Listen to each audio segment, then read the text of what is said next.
പണിയൊക്കെ എടുത്ത് പഠിക്കുക, വീട്ടിലെ പണിയൊക്കെ ചെയ്ത് പഠിക്കണ്ടേ.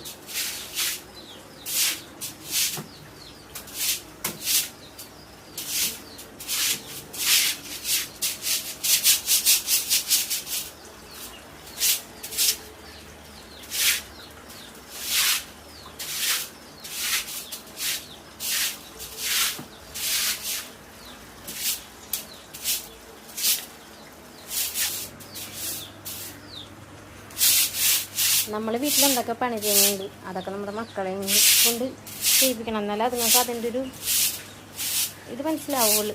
ഏത് അത് തന്നെ പിള്ളേർ വലുതാകുമ്പോൾ പഠിക്കാമെന്ന് വിചാരിച്ചാൽ അത് ഒട്ടും പറ്റുന്നില്ല. ഇപ്പോഴേ എന്തെങ്കിലും നമ്മൾ കാണിച്ചു കൊടുത്ത് ചെയ്യിച്ചാൽ അതുങ്ങൾ ചെയ്യുള്ളൂ. എന്തെങ്കിലും മടി പിടിച്ചങ്ങോട്ട് പോകും.